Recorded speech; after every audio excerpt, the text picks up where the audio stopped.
If the doctor truly did not issue that document, Blessing has to explain who gave it to her, where the person got it from. So, are we looking at potential forgery here? Are we looking at altering documents, which is a crime? Are we looking at obtaining money by false pretenses? Are we looking at the thought of deceit? These are the legal issues. So, I hope and I pray that Blessing has truly appreciated that this is a serious matter. Okay. And I'm a doctor, of course. I can trace any doctor in Nigeria. And I called him on Tuesday. Sorry, and he knows is that the same report? Yes, it's the same result. It's the same result that is going around social media. And this particular pathologist said he knows nothing about this. And he's based in Asaba, not the pathologist of the report. Yes, of this report is based in Asaba. I know that for an absolute fact. So he told you that's the first one? Yes, because, yes. He told you that he has nothing to do with it? Yes, and he stays in Asaba. The address here is Enugu. He hasn't been to Enugu in recent times. He lives in Asaba. So Delta how do you respond to that? Hello guys, welcome back to my channel. Guys, a lot is happening with this Blessing CEO issue. I think the story is about to start. First of all, Blessing and IVD have deactivated their Instagram accounts. I don't know why. Maybe something is happening in the background that we don't know.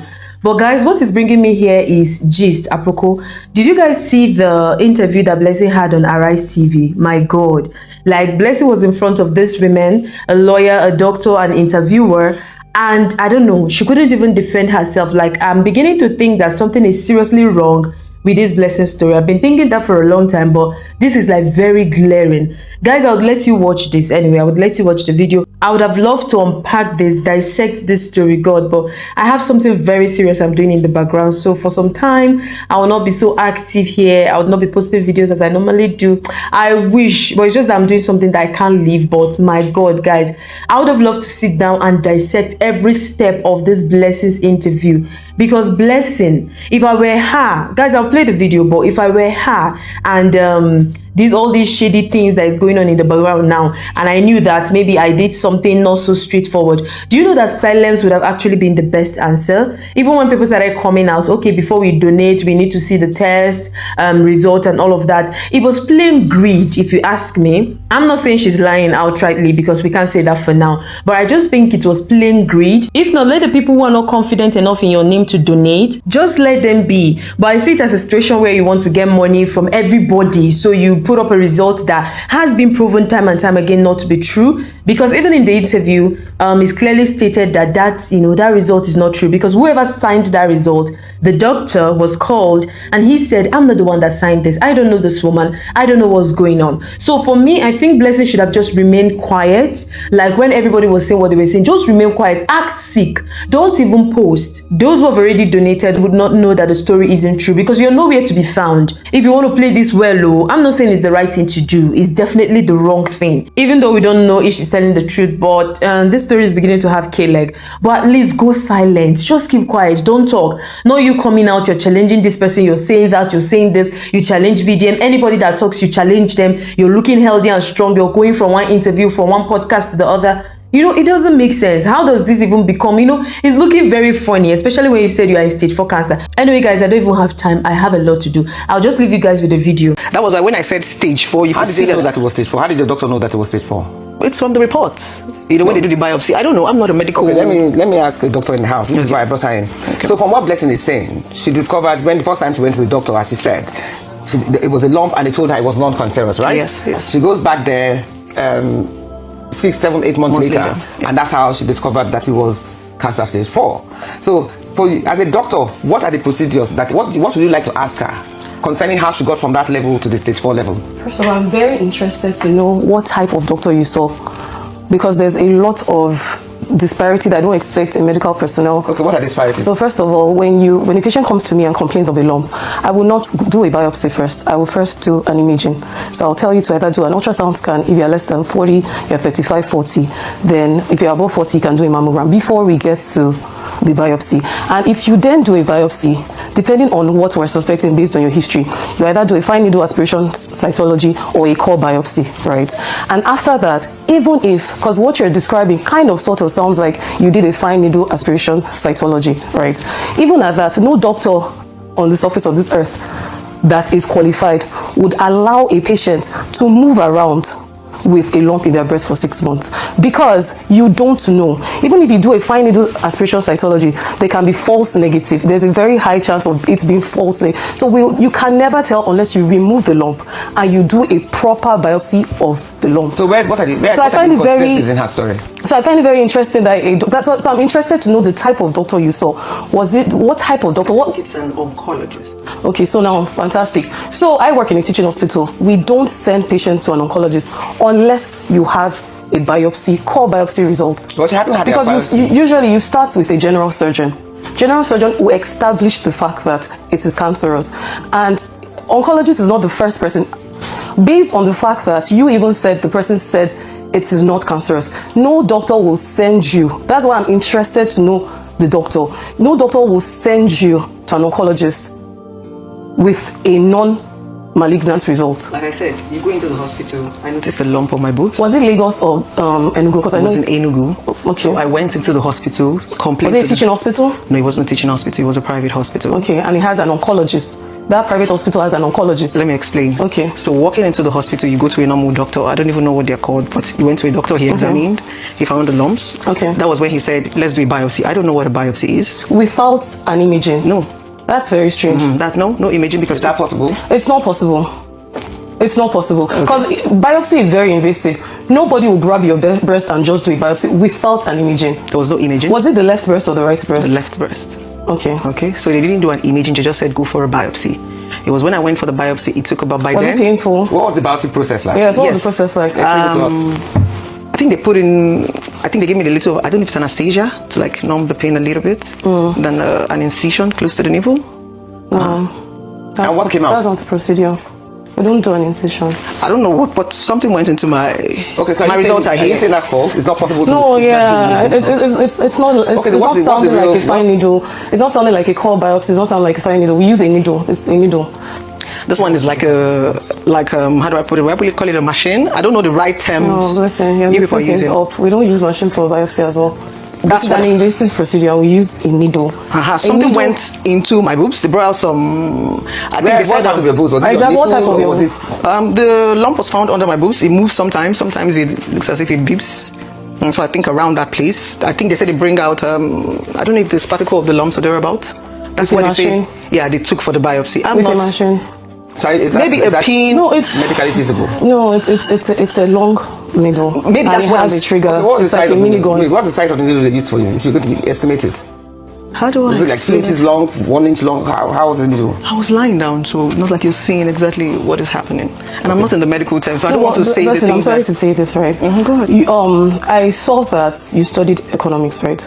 Okay, fantastic. I interesting enough, I dropped econs for further maths because economics was very, very detailed and very, very. So as someone that studied econs, I would expect you that if you have a life-threatening diagnosis, you should know it in and out. Because when I see patients with chronic medical conditions, they know their condition in and out. Like sometimes they even know new researches that I have not even heard of because they are trying to survive. I find it very strange that you are mixing radiologists, oncologists. I feel like it's something you should know. It is. No, it's not something I should know because cancer is not something I am aware about. I've said it over but you've and over been given this. It's been 2 weeks since you came out to talk about this, and you mentioned stage 4.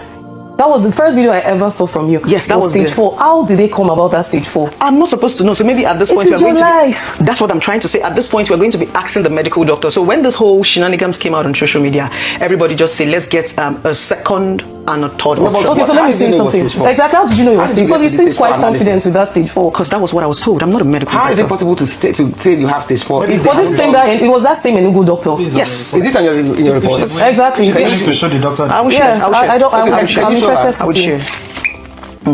So this is your stage 4 report.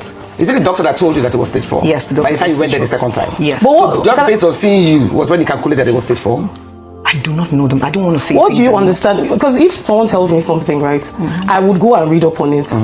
Right. So what did you understand by stage 4? Because I'm assuming that you don't want to die, right? So if someone tells you stage 4, it sounds advanced, right? Or you don't know that. Yeah, that's the reason why I broke out on social media.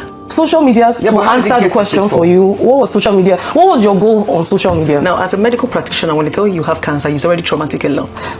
Okay. I didn't even have the guts to go and start reading. In fact, the major reason I came on social media was I wanted to see people who have experienced the same thing.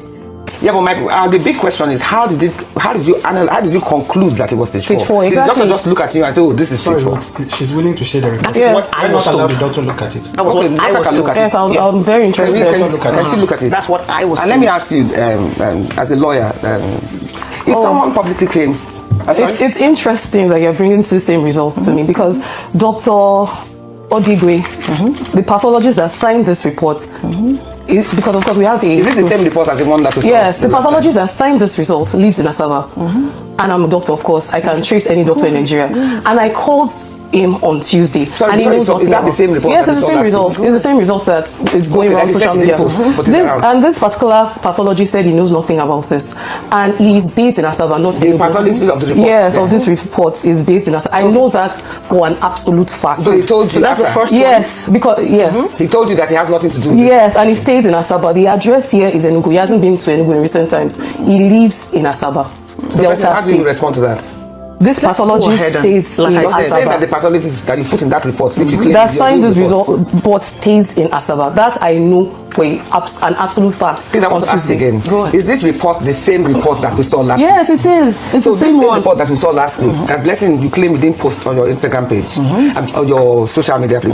It's the same report that guy, yes, the guy that we saw on the video, which unfortunately they have not been able to show us. It's the same report he printed.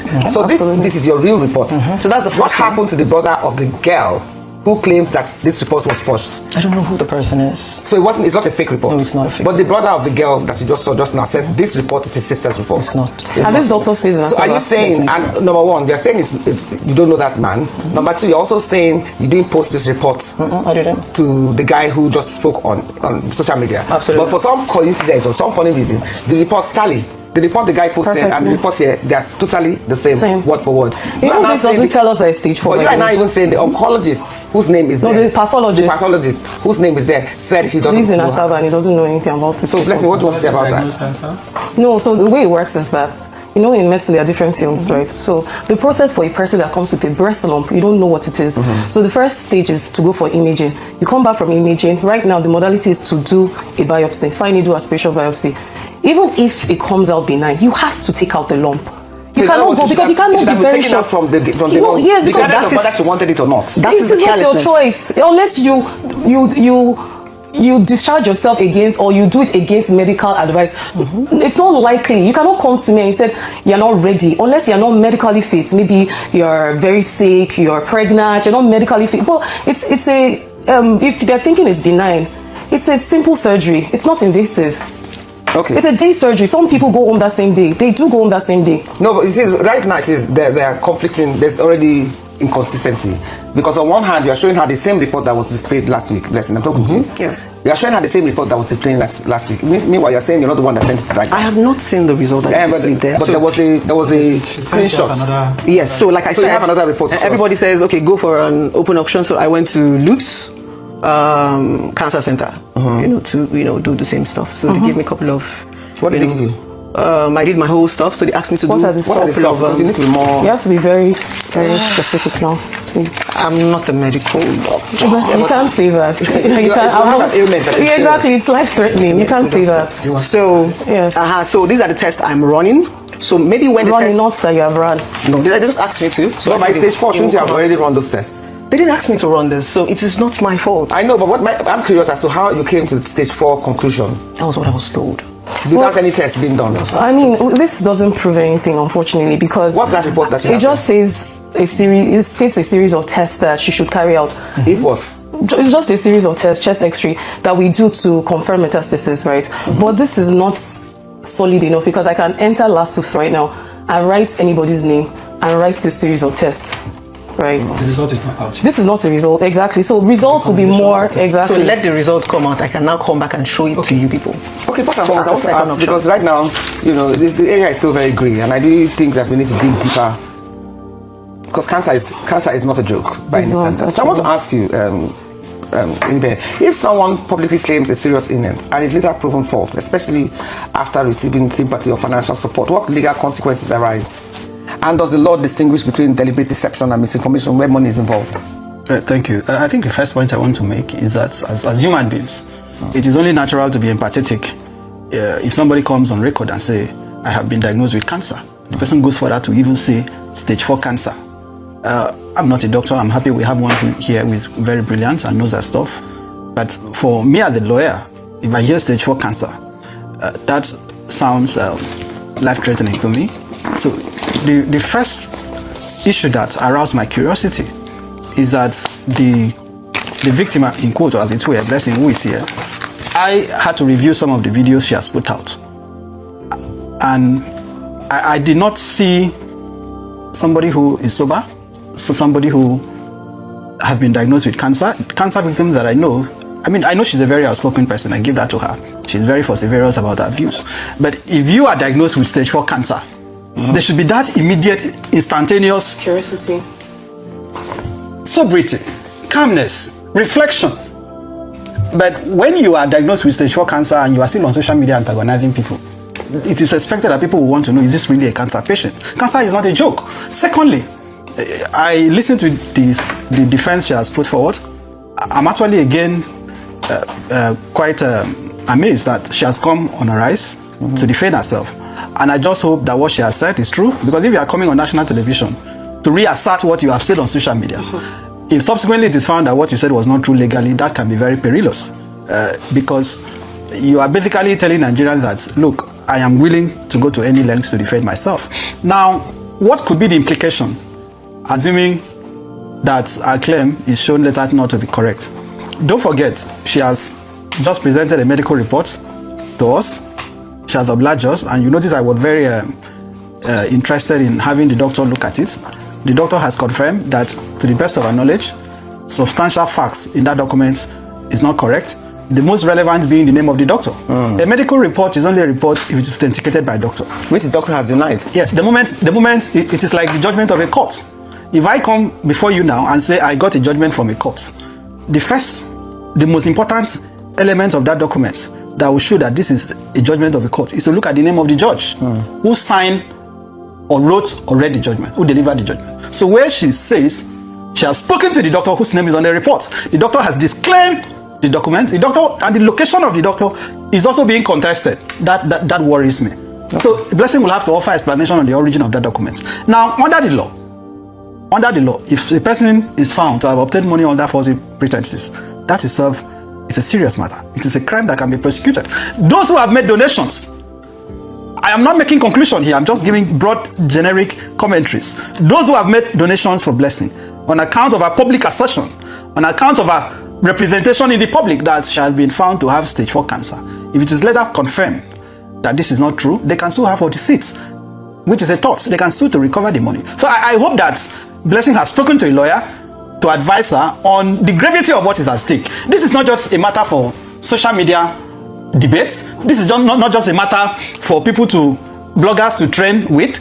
This is not just a matter that is trivial. This is a matter that has serious implications. This is a matter that even the medical doctor whose name has been associated may file an action for defamation. And also the woman who claims that she's the original. There are a series of implications which I have highlighted. The doctor whose name is associated may have a cause of action, and I am hoping the doctor will actually come forward and begin to address the issue. Okay. The Medical and Dental Council should be interested in knowing how a doctor's name appeared on a document where somebody says I have stage 4 cancer, and that document is now being disputed, so that if she was misled, if somebody gave her that document and say, oh, on the basis of this document you can establish this claim, that person should also come forward to explain how he or she came about. If the doctor truly did not issue that document, Blessing has to explain who gave it to her, where the person got it from. So are we looking at potential forgery here? Are we looking at altering documents, which is a crime? Are we looking at obtaining money by false pretenses? Are we looking at the thought of deceit? These are the legal issues. So I hope and I pray that Blessing has truly appreciated that this is a serious matter. Okay. And I want to say again for the record that as human beings, it is expected we are empathetic. I'm not here, and Blessing, you are not on trial. We are not persecuting you here. We are just seeking clarity because you have gone on public to seek funds. Ruth, I have raised money for Nigerians. If you follow me on social media, I have raised millions and millions and millions of naira for many Nigerians in the last few years. There is no single instance. In fact, I've raised money for people that have medical issues. There is no instance where I have gone on social media to use my platforms to help people in need raise money without being specific on what the money is required for, without substantiating the purpose for which that money is raised. So you owe the public an explanation. It is not enough to say, I cannot put out my reports. Right? People have donated money. I don't know how much it is, but people have donated money. They deserve some accountability. They deserve a cogent response. And for me, at this moment, I am not satisfied. She said she has gone to Lute. At this time, Lute has recommended tests. Lute has not made a diagnosis. No. The evidence she has shown to prove the diagnosis has been discredited. So my conclusion as the lawyer at this material time is that the claim of a cancer diagnosis has not been established. Okay.